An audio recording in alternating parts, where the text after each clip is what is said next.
घर में शादी का माहौल था। पूरे घर में गुलाब और मोगरे की महक से ज़्यादा खुशियों की महक आ रही थी।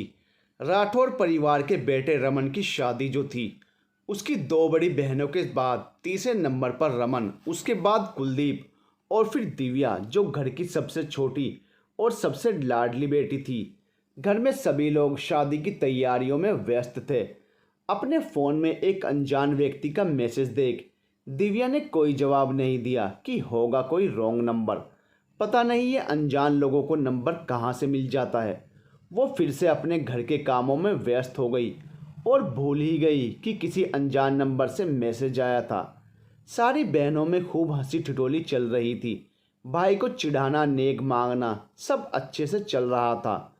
नई भाभी के स्वागत की तैयारियां करने में समय भी नहीं मिला। चांसी भाभी चकोर सा भाई, सब जोड़ी को देख तारीफ करते नहीं थक रहे थे। दोबारा वही अनजान व्यक्ति का मैसेज देख दिव्या सोच में पड़ गई और बात करने की सोच ली। अभी मज़ा चखाती हूँ बच्चों को। अगले दिन सब मंदिर जाने की तैयारी कर रहे थे, तभी दिव्या के नंबर पर फिर से वही मैसेज आया। कौन? मगर नेट ऑफ था तो दिव्या अपने कामों में व्यस्त हो गई। वो तो लगभग भूल ही गई थी उस मैसेज को। रोज़ की तरह आज भी दिव्या अपने कॉलेज की तैयारी करने लगी। तभी फिर से उसी नंबर से मैसेज आया। दिव्या, अब तो इसकी खैर नहीं, कौन हो तुम और बार बार मैसेज क्यों कर रहे हो? गुस्से के इमोजी के साथ संदेश भेज दिया दिव्या ने। अरे बाप रे, इतना गुस्सा क्यों भाई? ऐसा तो कुछ नहीं किया हमने। उधर से मैसेज आया, मैं कुलदीप का दोस्त अभय हूँ, भूल गई आप? मेरा कपड़े का शोरूम है। दिव्या, ओ हाँ याद आया अभय जी, तो आपने बताया नहीं और आप मुझे मैसेज क्यों कर रहे थे? भैया को करना चाहिए था ना? दिव्या ने आश्चर्य से पूछा। अभय, हाँ जी आप सही कह रही हैं मोहतरमा, पर आपके भैया ना तो फ़ोन उठा रहे हैं और ना मैसेज देख रहे हैं, इसलिए आपको किया था। उसको बोलो उसकी ड्रेस आ गई है, आकर देख ले यहाँ। ठीक है, छोटा सा उत्तर दे बात ख़त्म की दिव्या ने। अभय, अच्छा सुनिए, आपसे एक बात और कहनी थी। दिव्या, हाँ बोलो क्या बात करनी है? अभय, क्या आपसे बात कर सकता हूँ मैं? आप जब से मेरी नज़रों के सामने से गई हैं, जब से मैंने आपको देखा है, तब से खो गया हूँ आपकी उन उड़ती जुल्फ़ों के साए में। आपकी खूबसूरती, उस पर कमाल की मासूमियत भरी निगाहें। बस मेरा दिल मेरा नहीं है, और क्या कहूँ आपसे। दिव्या उस मैसेज को 10 बार पढ़ चुकी थी, मगर क्या जवाब दे ये समझ नहीं आ रहा था। अभय, क्या हुआ? आप नाराज़ हो गई क्या मुझसे? प्लीज़ रिप्लाई तो दीजिए। दिव्या उसकी बेतुकी बातें सुन परेशान हो जाती है। तुम ये कैसी बात कर रहे हो? मेरे भाई के दोस्त होकर ऐसी बात करना अच्छा लगता है क्या तुम्हें? अभय, देखो दिव्या जी, करीब 1 महीने से मैं अपने दिल को समझाने की कोशिश कर रहा हूँ, मगर इसको आपके सिवा कुछ दिखता ही नहीं। मैंने बहुत सोचा, तभी आज तक आपसे दूर था, मगर अपने दिल की बात आपको बताने के बाद अगर आप मुझसे दूर भी रहेंगी तो भी मैं सिर्फ अपने दिल में आपको बसाकर उम्र भर इंतज़ार करता रहूँगा। आप आराम से सोच लो, मैं अपना परिचय भेज रहा हूँ। आप चाहो तो कुलदीप से भी पूछ सकती हो। मैंने किसी लड़की की तरफ आंख उठाकर भी नहीं देखा है। इतना कहकर ऑफलाइन हो गया अभय। अब सोचने की बारी दिव्या की थी। वैसे तो दिव्या का परिवार बहुत खुले ख्यालों का था, मगर ऐसे किसी भी रिश्ते को कोई स्वीकार करेगा, इसका भी अंदेशा था दिव्या को। अभय से तो वो मिल चुकी थी उस दिन भाई के साथ। एक नज़र देखा था उसे, आसमानी रंग की शर्ट और जीन्स में। वो थोड़ा सांवला सा लड़का, हंसमुख स्वभाव का था शायद। कितनी प्यारी आंखें थी उसकी, बिल्कुल बोलती सी। दिव्या ने ऐसा तो सोचा ही नहीं था कि वो उस पर इस कदर फिदा हो जाएगा। दिव्या ने सोच लिया सुबह उसे मना कर देगी कि मुझसे दूर रहे। अपने ही अंतर्मन में उलझती सी वो कब सो गई खुद भी नहीं जान पाई। तेरे ही ख्वाबों में गुजरती है रात, तेरी यादों में ही सवेरा हुआ, ये दिल तो अब तेरा हुआ, तू मेरी हो ना हो यारा। सुबह सुबह फ़ोन में अभय के इस मैसेज को देखकर दिव्या मन ही मन मुस्कुरा दी, मगर बिना कोई रिप्लाई दिए वो तैयार होने चल दी। आज उसकी भाभी को लेने जो आ रहे थे मायके से। वैसे तो दिव्या बहुत सुंदर थी और भोली भी, किसी का दिल दुखाना उसको आता ही नहीं था। मगर उसका यही भोलापन कभी कभी उसके लिए मुश्किल पैदा कर दिया करता था। दिव्या की माँ। दिव्या, ओ दिव्या, कहाँ है यह लड़की? दिव्या आई माँ। दिव्या ने आकर अपनी माँ के गले में बाहें डालकर पूछा, क्या हुआ माँ, आप मुझे क्यों पुकार रही थी? दिव्या की माँ। क्या बात है मेरी लाडो, बहुत खुश लग रही है। दिव्या, ओ माँ, आप बिना शर्मा कर रह गई। दिव्या। दिव्या चल, तो तेरी भाभी बुला रही है। रंजन भैया ने आकर धीरे से कान में कहा। दिव्या, क्या भैया, आपके होते हुए भाभी मुझे क्यों बुला रही है? दिया तो है हमने उसको एक सेवादार, अपने भाई को छेड़ने का कोई मौका नहीं जाने देती थी दिव्या। रंजन, तेरे तो रुक जरा बदमाश लड़की। मगर जब तक दिव्या वहाँ से जा चुकी थी। दिव्या, ओ भाभी सा, यह आप ही हो क्या? अपनी भाभी को अजीब दुविधा में देख दिव्या ने सवाल किया। दिव्या की भाभी, हाँ भाई साहब, हम ही हैं। यह ड्रेस तो हमने पहन ली है, मगर इसकी लुगड़ी लगानी हमें नहीं आ रही है। आपके भाई साहब तो भाग गए पीछा छुड़ाकर। दिव्या, लाइए मैं किए देती हूँ इसको सही। वैसे आप यह तो बताओ, नींद तो पूरी हो गई ना आपकी? एक तो आपके मायके वालों को ना लगे कि नई नवेली दुल्हन को सोने भी नहीं दिया हमने। शर्म से गोरे गाल लाल हो गए और सरोज दिव्या की बातों का मतलब समझकर भी अनजान बनी रही। चलिए यह भी हो गया, लाइए आपको ये राखड़ी नथ और बाजूबंद भी पहना देती हूँ, तब आप आराम से तैयार हो जाना। आपके भाई और पापा आते ही होंगे आपको लेने। दिव्या, ओ दिव्या, यह देखो मेरे बिना तो कुछ होता ही नहीं इस घर में। अपनी माँ की आवाज़ सुन दिव्या हॉल की तरफ चल पड़ी। दिव्या, हाँ माँ। माँ, सुन, सरोज के चाचा का लड़का और उसकी पत्नी भी आ रहे हैं। उन लोगों के साथ बहू को लिवा लाने। अभी वहाँ से फ़ोन आया था। मैंने तो उनके लिए कपड़े ही नहीं लिए। तू जाकर फटाफट उनके लिए कपड़े और गिफ्ट्स खरीद ला। अब दिव्या से ना हाँ करते बन रहा था, ना ही करते। वो सोच रही थी वहाँ जाए कि नहीं। माँ, उनके लिए भी कपड़े रखने होंगे विदाई के। तू कुलदीप के साथ जा और उसके दोस्त के शोरूम से दोनों के लिए अच्छे कपड़े खरीद ला। माँ, अब क्या सोच रही है, जल्दी जा, फिर कपड़े पैक भी करने होंगे। माँ के दोबारा बोलने पर चौंकी दिव्या। दिव्या, माँ, बड़ी दीदी को भेज दो ना भाई के साथ, मैं रसोई का काम देख लेती हूँ। माँ, बड़ी दीदी और छोटी दोनों ही मौसी के घर गई हैं, उनकी सास से मिलने। उनकी तबीयत ठीक नहीं है ना। अब मैं तो जा नहीं सकती इतना काम छोड़कर, तो उन दोनों को वहाँ भेज दिया है। दिव्या, ओ, अब मुझे ही जाना पड़ेगा। कुलदीप ने अपनी खुली जीप निकाल ली और दोनों बातें करते करते मार्केट कब पहुँच गए पता ही नहीं चला। कुलदीप, तू यहीं रुक, मैं पार्किंग में गाड़ी खड़ी करके आता हूँ। दिव्या, जी ठीक है भैया। अपने एक हाथ में अपना फ़ोन और दूसरे हाथ में पर्स लिए दिव्या धूप में परेशान हो रही थी। उसके बालों की लटें रह रहकर गालों को चूम रही थी और वो अपने हाथों से उनको पीछे करने की नाकाम कोशिश कर रही थी। दो जोड़ी आंखें इस खूबसूरत नज़ारे को अपने दिल में बसा लेने को आतुर हो रही थी, एकटक उसको निहारे जा रही थी। दिव्या, कितनी देर लगा दिया आपने, मेरी तो हालत ख़राब हो गई यहाँ गर्मी में खड़े खड़े। कुलदीप, अरे वहाँ बहुत भीड़ थी, पार्किंग में जगह ही नहीं थी, बहुत मुश्किल से जगह मिली। चल, वो रहा अभय का शोरूम। कुलदीप ने इशारा किया और तभी अभय और दिव्या की नज़रें टकराई। अभय को एकदम एहसास हुआ कि वो क्या कर रहा है। पिछले 5 मिनट से एकटक वो दिव्या को ही देख रहा है। अपने दिल को अपने काबू में कर अभय दोनों को शोरूम के अंदर लेकर गया। चल अभय, कुछ अच्छा सा दिखा। भाभी के भाई के लिए कपड़े चाहिए और उनकी वाइफ के लिए भी, कुलदीप ने कहा। अभय, राजू, 2 चाय को बोल और भैया को जीन्स और मस्त सी टी शर्ट दिखा। शोरूम पर काम करने वाले लड़के ने एक एक करके शर्ट और जीन्स दिखाने शुरू किए। अभय को अपने सामने देख दिव्या की धड़कन तेज हो रही थी। तभी कुलदीप का कॉल आ जाता है और उसे जाना पड़ता है। वह अभय से बोलता है, तुम दिव्या को अपने चाचा के शोरूम तक ले जाओ। वैसे भी यह लड़कियों के कपड़े मेरी समझ से बाहर हैं। यह जो पसंद करे वह पैक करवा देना, बिल मैं आकर दे दूंगा। वह अभय की तरफ देख नहीं पा रही थी। दोनों दोस्त आपस में बात करते हुए गपशप कर रहे थे और वह सिर्फ उनको सुन रही थी।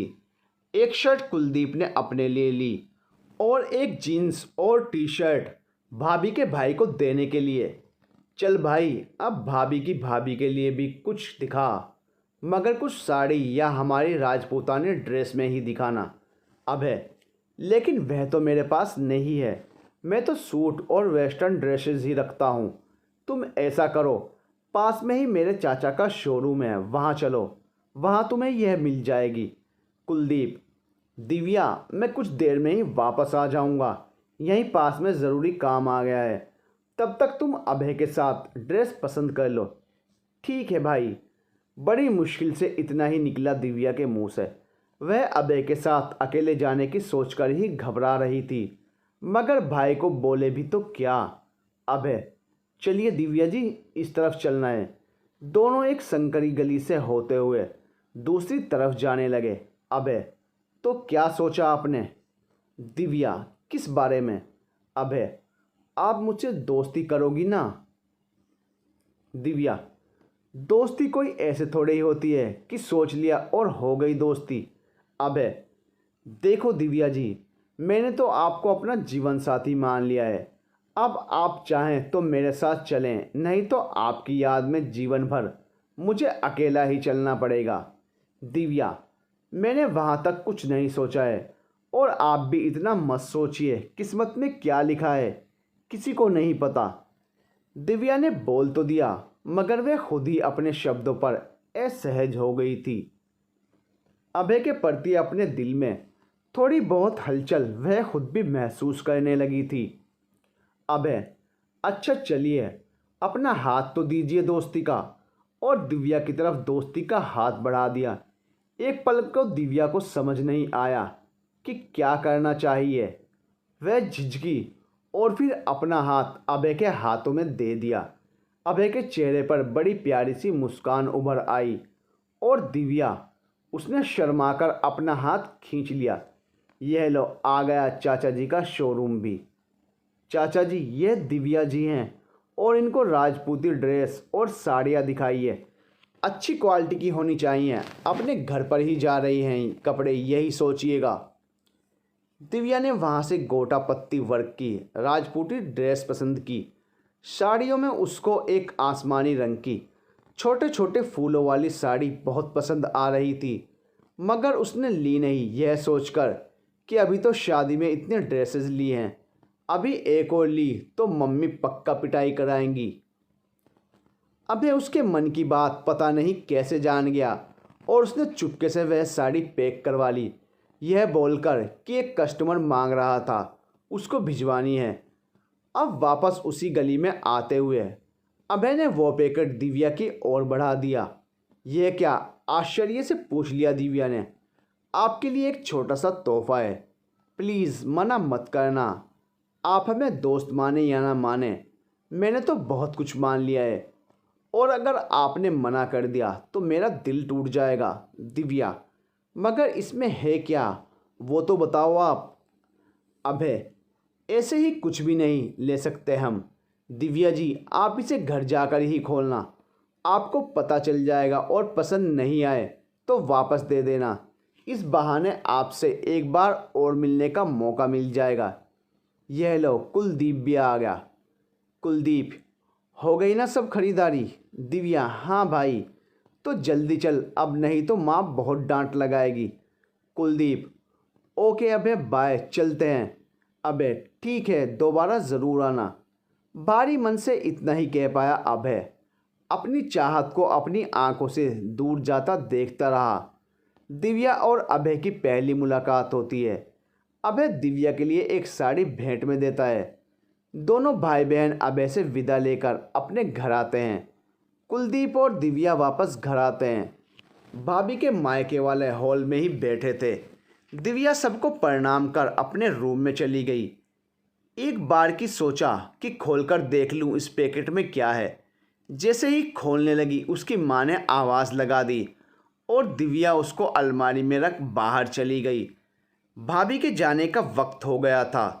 सबको विदा कर पूरा परिवार वहीं हॉल में बैठ बातों में मगन हो गया। उसकी बड़ी बहनें भी मौसी के घर से वापस आ गई थी और अपने अपने घर जाने की तैयारी में थी। 2 दिन बहनों के साथ गुजर गए। दिव्या को याद ही नहीं आया कि उसने खोलकर देखा भी नहीं कि उस पैकेट में है क्या। रात के 9 बजे सब अपने अपने कमरों में सोने चले गए। दिव्या भी बहुत थकी थी। बेसुध सी पड़ गई बेड पर। तभी फ़ोन में एक के बाद एक नोटिफिकेशन आने लगे। हेलो, कहाँ हो मैडम जी? 2 दिन से कोई बात ही नहीं हुई आपसे। सोच रहा था आपको तोहफ़ा पसंद नहीं आया, मगर नहीं आया तो गुस्सा ही कर लेती। आपने तो कुछ कहा ही नहीं। बहुत मुश्किल से हिम्मत करके अभी मैसेज किया है आपको। दिव्या: ओहो, माफ़ कीजिएगा अभय जी, घर के कामों में इतना बिजी थी कि मैं तो भूल ही गई आपके तोहफे को देखना। अभय: अच्छा तो आप देख लो। दिव्या: ठीक है, आप इंतज़ार कीजिए, कुछ देर में बात करती हूँ आपसे। दिव्या ने अलमारी से पैकेट निकाला और खोलने लगी। इसमें अपनी मनपसंद है वह साड़ी देखकर बहुत खुश हो जाती है। दिव्या: आपको कैसे पता चला कि मुझे यह साड़ी पसंद है? अगला मैसेज दिव्या ने अभय को किया।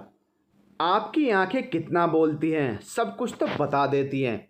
उन्होंने बताया कि आपको यह साड़ी कितनी ज़्यादा पसंद आ गई थी, फिर पता नहीं आपने क्यों नहीं ली, इसलिए मैंने आपके लिए ख़रीद ली। आपकी पसंद है बहुत लाजवाब, बिल्कुल आपकी तरह। तारीफ़ हर लड़की को अच्छी लगती है। दिव्या को भी खूब भा रही थी।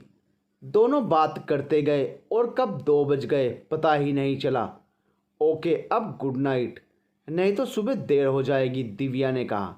अभय: कुछ देर और बात करते हैं ना, आपसे बात करना बहुत अच्छा लग रहा है।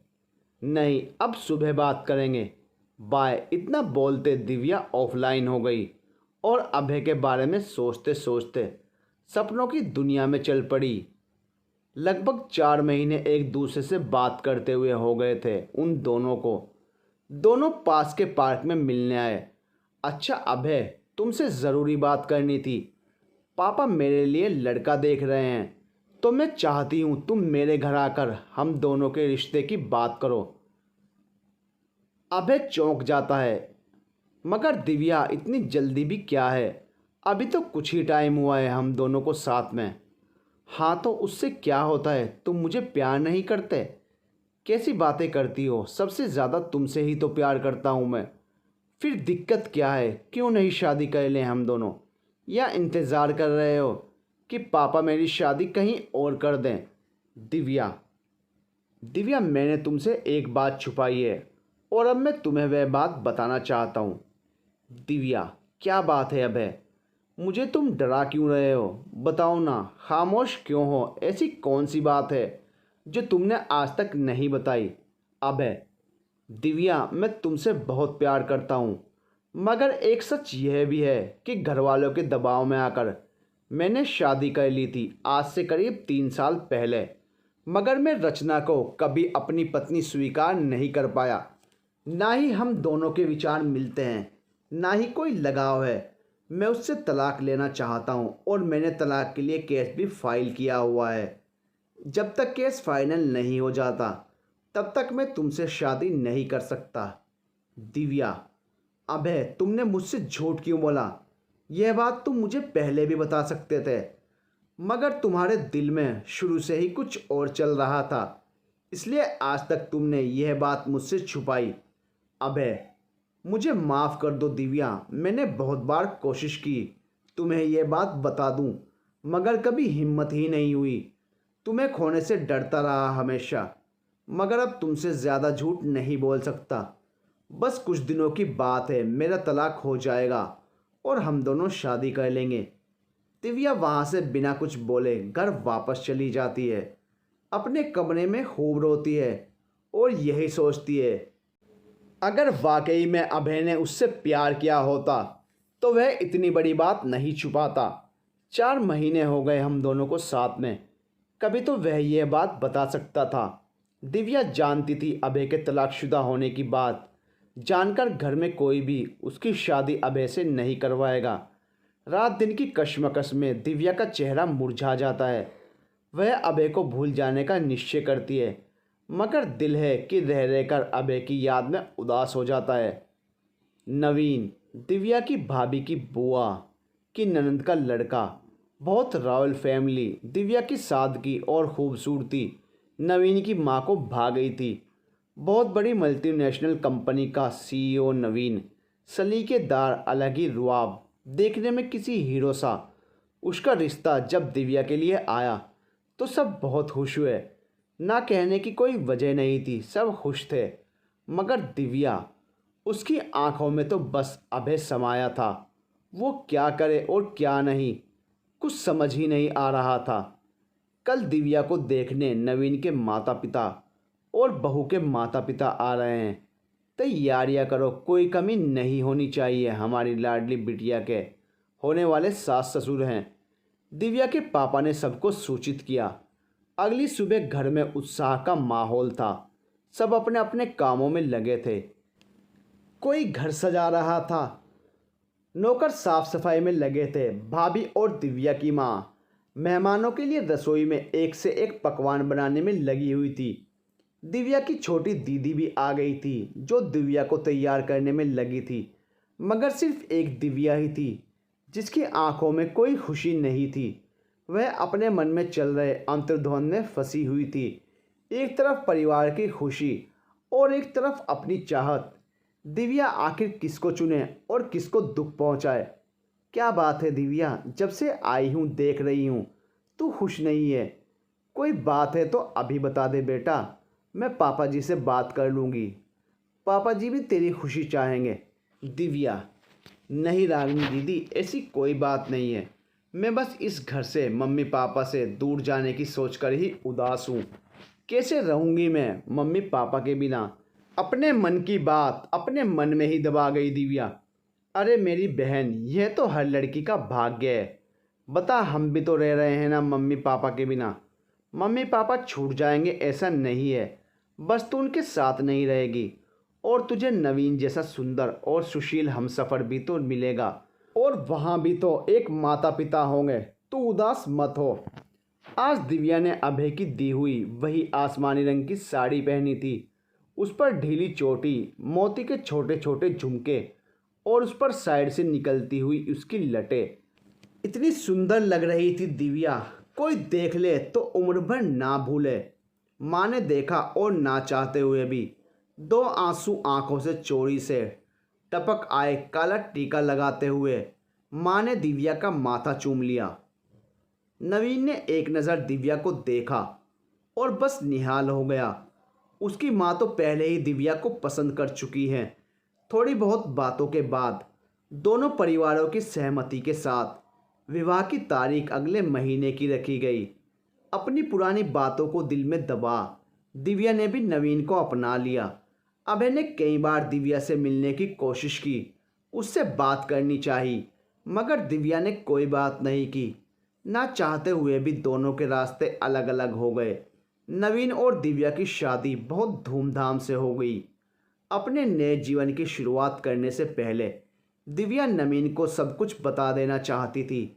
अपने हनीमून पर डरते डरते अपने और अभय के बारे में सब कुछ उसने नवीन को बता दिया। नवीन एक अच्छी सोच वाला इंसान होने के साथ साथ समझदार भी है। प्रेम कोई गुनाह नहीं है दिव्या, मगर प्रेम में पागल होकर किसी का अहित करना या अपने साथी को दुख पहुंचाना गलत है।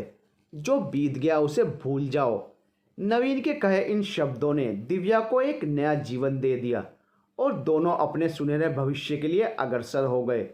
नवीन ने दिव्या को भी अपने साथ एक कंपनी में ले जाना शुरू कर दिया। वह चाहता था कि दिव्या भी कंपनी के बारे में अच्छे से जान ले, समझ ले।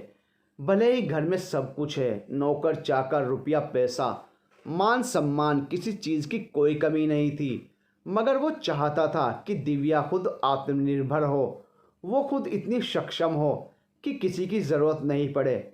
नवीन के माता पिता भी दिव्या को एक बहू से ज़्यादा बेटी का दर्जा देते थे और उनको भी कोई एतराज़ नहीं था कि दिव्या कंपनी संभाले। नवीन बहुत जल्दी दूसरे शहर में अपनी कंपनी की ब्रांच डालना चाहता था और इसलिए यहाँ की कंपनी दिव्या संभाले और नई कंपनी को नवीन, यह उसका सपना था, ताकि बड़े स्तर पर अपने पिता की कंपनी को पहुँचा सके। दोनों मिलकर काम करते हैं और काम से समय निकालकर एक दूसरे के प्रति अपनी चाहत और जिम्मेदारी को भी नहीं भूलते। कहते हैं अच्छा समय कब निकल जाए पता ही नहीं चलता और दुख की घड़ी काटे नहीं कटती। एक दिन कंपनी के काम से आते वक्त भयानक बारिश के कारण रास्ता खराब था। चारों तरफ मौसम ने अपना भयंकर मंजर दिखाना शुरू कर दिया था। नवीन के साथ उस दिन ड्राइवर भी नहीं था।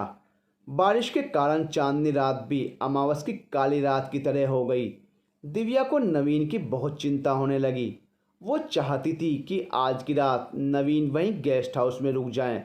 वो बार बार नवीन को कॉल लगाने लगती है, मगर ख़राब मौसम की वजह से नेटवर्क ने भी साथ छोड़ दिया था। मन ही मन अपने इष्ट देव को याद कर दिव्या नवीन की कुशलता की कामना करती है और फ़ोन पर नवीन को कॉल लगाना जारी रखती है। सौभाग्य से नवीन का फ़ोन का नेटवर्क काम करता है और वह फ़ोन उठा लेता है। हेलो, कहाँ हो आप? कब से फ़ोन लगा रही हूँ, लग ही नहीं रहा था। मेरी तो जान निकल रही थी। भगवान का शुक्र है आप ठीक हो। हाँ दिव्या, बस आ रहा हूँ तुम्हारे पास। मौसम बहुत ख़राब है, इस वजह से फ़ोन नहीं लग रहा। तुम चिंता मत करो, खाना खाकर सो जाओ, मुझे आने में थोड़ा वक्त लगेगा। इतना ही कह पाया था नवीन कि गाड़ी घुमाते ही सामने से आती हुई दूसरी कार से आमने सामने की ज़ोरदार टक्कर हो गई और दिव्या को सिर्फ धमाके की आवाज़ सुनाई दी। भड़ाम! दिव्या के हाथ से फ़ोन छूट गया और वह ज़ोर से चिल्लाई, नवीन! और वहीं बेहोश होकर गिर पड़ी। अब तक आपने पढ़ा, दिव्या अभय को भूल चुकी है और अपने नए परिवार और अपने पति के साथ खुश है। उसका पति नवीन बहुत अच्छा और नेक इंसान है। वो दिव्या को आत्मनिर्भर बनाना चाहता है और अपनी ही कंपनी में काम सिखाने लगता है। एक दिन दूसरे शहर से लौटते समय नवीन की गाड़ी का एक्सीडेंट हो जाता है। अब आगे नवीन के नाम की चीख सुनकर नवीन के मम्मी पापा भी अपने कमरे से निकल बाहर दौड़े चले आते हैं। क्या हुआ मेरे बेटे को? डॉक्टर को बुलाओ, इसको उठाओ। दिव्या दिव्या दिव्या को बेहोश देख दोनों घबरा जाते हैं। मिस्टर दयाचंद जी पानी ले आते हैं और दिव्या के मुंह पर पानी के छींटे मारते हैं। अपने आप को संभाल दिव्या उठती है और फिर से नवीन नवीन बोलती है। उसके आगे कुछ बोल ही नहीं पा रही थी। ससुर जी ने उसके सिर पर हाथ रखा और सांत्वना देते हुए कहा, बेटा क्या बात है, कुछ तो बता। नवीन ठीक है ना? नहीं पापा जी, वो ठीक नहीं है।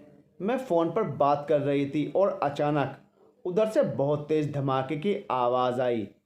रो रो कर बुरा हाल था दिव्या का। अब तो उसके माता पिता भी घबरा गए और वो नवीन को कॉल लगाने की कोशिश करते रहे, पर फ़ोन स्विच ऑफ आ रहा था। बहू, तुम मुझे वहाँ की लोकेशन बताओ। कहाँ होगा इस समय नवीन? दिव्या को जो थोड़ा बहुत पता था उनको बता दिया। हेलो कमिश्नर साहब, मैं दयाचंद बोल रहा हूँ। माफ़ी चाहता हूँ इस समय आपको परेशान किया, मगर बात ही कुछ ऐसी हो गई है। हाँ हाँ, आप निसंकोच होकर अपनी बात कहें। उधर से आवाज़ आई, मेरा बेटा नवीन पुणे से वापस आ रहा था और शायद वो किसी हादसे का शिकार हुआ है। उसका फ़ोन भी अब नहीं लग रहा है। आप प्लीज़ मेरी मदद करें। ओके दयाचंद जी, आप धीरज रखें, मैं अभी वहाँ के थाना प्रभारी को अवगत कराता हूँ। दयाचंद जी बड़े शहर के बड़े उद्योगपति थे, इसलिए सभी बड़े बड़े लोग उनको जानते थे। दयाचंद जी ने अपने ड्राइवर को आवाज़ लगाई और तीनों निकल पड़े। एक दूसरे को तकलीफ़ नहीं देना चाहते थे, इसलिए अपनी चिंता और डर को अपने अंदर ही समेटे बैठे थे, मगर तीनों ही अपने ही अंदर रो रहे थे। जाने कैसा होगा नवीन, भगवान उसको ठीक रखना मन ही मन प्रार्थना करते जा रहे थे। तभी दयाचंद जी के फ़ोन की घंटी बजी। बिना देर किए उन्होंने फ़ोन उठाया तो पता चला वहाँ के थाना इंचार्ज का फ़ोन था। हेलो सर, आपके बेटे की कार का एक्सीडेंट दूसरी तरफ से आती कार से हो गया। बहुत बुरा एक्सीडेंट हुआ है। दोनों की कंडीशन बहुत ख़राब है। सिटी हॉस्पिटल में दोनों को एडमिट करा दिया गया है। आप लोग पुणे सिटी हॉस्पिटल ही आ जाइए सीधा। ओके, इतना ही बोल पाए दयाचंद जी। रघु, गाड़ी तेज चलाओ और पुणे सिटी हॉस्पिटल लेकर चलो। क्या हुआ जी, मेरा बेटा ठीक तो है? हाँ, सब ठीक है, तुम चिंता मत करो, हम चल रहे हैं ना वहीं पर। ऐसा बोल तो दिया उन्होंने, मगर अपने शब्दों पर खुद ही भरोसा नहीं कर पा रहे थे कि सच में सब सही है। दूसरा कौन है, किसका एक्सीडेंट हुआ है, अपने मन के प्रश्नों को खुद से ही पूछते। कब हॉस्पिटल पहुंच गए पता ही नहीं चला। डॉक्टर साहब, नवीन कैसा है? कहाँ है वो? वह ठीक तो है ना? मैं उसकी माँ हूँ, मुझे एक बार देखने दीजिए। उनका ऑपरेशन चल रहा है, हालत बहुत ज़्यादा ख़राब है, खून बहुत ज़्यादा बह चुका है और कुछ कह नहीं सकते। दिव्या बैठ गई पत्थर बनकर। अब तो उसके आंसू भी सूख चुके थे। वह सिर्फ इतनी प्रार्थना कर रही थी कि नवीन किसी तरह बच जाए, मगर उसको अभी बहुत कुछ झेलना था। उसकी किस्मत में क्या था वह कहाँ जानती थी। अभय के माता पिता और उसका छोटा भाई उन्हीं की तरह दौड़ते हुए सिटी हॉस्पिटल में दाखिल होते हैं। उनका भी रो रो कर बुरा हाल था। दिव्या आखिर समझ नहीं पाई कि यह लोग यहाँ क्यों आए हैं। दिव्या अभय के माता पिता से तो कभी नहीं मिली थी, मगर उसके छोटे भाई को जानती थी। अजय, तुम यहाँ? क्या हुआ? दिव्या ने अजय से पूछ लिया। दिव्या जी, आप यहाँ कैसे? आपको कैसे पता चला कि भाई का एक्सीडेंट हो गया? क्या क्या कहा? कैसे? मुझे नहीं पता अजय। दिव्या ने अपने आंसू पोंछते हुए कहा। मेरे पति नवीन, उनका भी एक्सीडेंट हो गया है। कहाँ? ओह, तो इसका मतलब जिन दो गाड़ियों का एक्सीडेंट हुआ है उसमें एक आपके पति थे और दूसरी में अभय भैया। पूरी बात पता चलते ही दिव्या की बेचैनी और ज़्यादा बढ़ गई, और वो भी दोनों ऐसी हालत में। किसके लिए दुआ करूं, हे भगवान? आखिर तुम चाहते क्या हो? मेरा अतीत और मेरा आज दोनों ही मेरे सामने हैं, और किसको छोड़ दूं? दिव्या के मन में बहुत ज़ोर से हुक उठी। वो अपना सर पकड़कर बैठ गई। तभी डॉक्टर बाहर आए और दोनों परिवार उनकी तरफ लपके, यह जानने की क्या हुआ है। देखिए, नवीन के दिल में बहुत डैमेज हो गया है। हम अपनी पूरी कोशिश कर रहे हैं, मगर उनका दिल रेस्पॉन्स नहीं कर पा रहा है। उनकी हार्ट सर्जरी करनी होगी। आप लोग संभालें अपने आप को। तभी अभय की मां ने डॉक्टर से अपने बेटे के बारे में पूछा, मगर उनकी बातों को डॉक्टर साहब के पास कोई जवाब नहीं था। हम किसी तरह 2 दिन उनको आईसीयू में रखकर संभाल सकते हैं। उनकी पल्स गिरती ही जा रही है। आप लोगों को जल्द ही हार्ट डोनर ढूंढना होगा। मगर डॉक्टर साहब, ऐसे कैसे इतनी जल्दी डोनर मिलेगा? आप लोग कोशिश कीजिए। हमने भी अपने सब हॉस्पिटल में इंफॉर्मेशन पहुंचा दी है। डॉक्टर ने दयाचंद जी के कंधे पर हाथ रखकर हौसला देने की कोशिश की। अजय अपनी मां को एक तरफ ले जाता है और डॉक्टर अभय के पिताजी से कुछ बात करने एक साइड ले आते हैं। उनको बात सुनकर अभय के पिता अपना सिर पकड़कर बैठ जाते हैं। सब लोग सकते में आ जाते हैं कि ऐसा क्या बोल दिया डॉक्टर साहब ने। बताइए ना, क्या कहा डॉक्टर ने? अभय की मां बेचैन होकर अपने पति से बार बार यही सवाल पूछ रही हैं, मगर उनके मुंह से एक शब्द नहीं निकल रहा। वह सिर्फ चुपचाप आंसू बहा रहे हैं। अपने दोनों हाथों से अपने पति के कंधों को पकड़ झकझोर देती है अभय की मां। बताइए ना, क्या हुआ मेरे बेटे को? वो नहीं रहा अभय की मां। सबको छोड़कर बहुत दूर चला गया है, अब कभी वापस नहीं आएगा। अपने जवान बेटे की मौत की खबर उसकी मां को किस प्रकार दे भला एक बाप, मगर नियति को कोई नहीं बदल सकता। दिव्या ने जब यह सुना होश खो बैठी। हे भगवान, कैसे न्याय है तुम्हारा? मुझसे तो अभय को बहुत पहले ही दूर कर दिया था। कम से कम उसकी माँ के पास तो उसका बेटा रहने देते, मगर ऊपर वाला सब अपने हिसाब से करता है। इंसान की इच्छा के अनुसार नहीं। एक एक कर अभय के परिवार वाले सब जमा होने लगे अभय को घर वापस ले जाने के लिए। उसकी माँ खबर सुनकर वहीं बेहोश होकर गिर पड़ी। उनको तुरंत एडमिट किया गया। बेटे का सदमा ऐसा लगा कि उनका बीपी बहुत ज़्यादा लो हो गया। डॉक्टर ने उनको मुश्किल से बचाया और दिव्या, वह खुद को हारा हुआ महसूस कर रही थी। एक तरफ उसका अतीत, उसका पहला प्यार उसे छोड़कर जा चुका था। दूसरी तरफ उसका आज उसका पति, वह भी ऐसी स्थिति में था कि एक सांस आ रही थी तो दूसरी का ठिकाना नहीं था। अभय के भाई ने अपने भैया की इच्छा के बारे में बताया अपने पापा को। पापा, यह वक्त बहुत कठिन है हम सब के लिए, मगर भैया ने अपनी बॉडी मेडिकल डिपार्टमेंट को दान कर दी थी। इस बारे में मुझे पता है। उन्होंने मुझे कहा था कि अगर कभी ऐसा मौका आता है तो मेरा जो भी अंग काम आ सके किसी को भी उसे दान में दे देना। भैया ने पहले से ही सब कुछ दान में दे रखा है। हॉस्पिटल वाले आज और भैया को यहीं रखेंगे ताकि उनके अंग किसी ज़रूरतमंद को लग सकें। हम लोग कल आकर भैया को यहाँ से ले जाएंगे। कैसी बात करता है तू अजय? अगर ऐसा होता तो क्या अभय हमें इतनी बड़ी बात नहीं बताता? उसकी माँ ने बहुत कातर स्वर में कहा। माँ, उनको भी कहाँ पता था कि यह दिन इतनी जल्दी आ जाएगा। हमें भैया की अंतिम इच्छा का मान रखना चाहिए।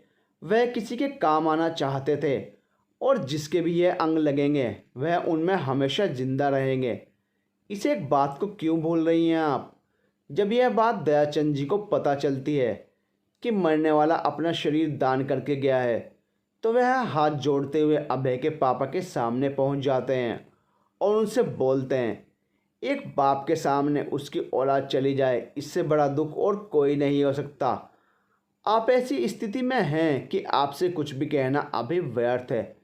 ना ही मैं आपको संतावना के 2 शब्द कह सकता हूँ, मगर एक बाप हूँ और अपने बेटे की जान की भीख मांगता हूँ आपसे। मेरे बेटे का हार्ट डैमेज हो गया है।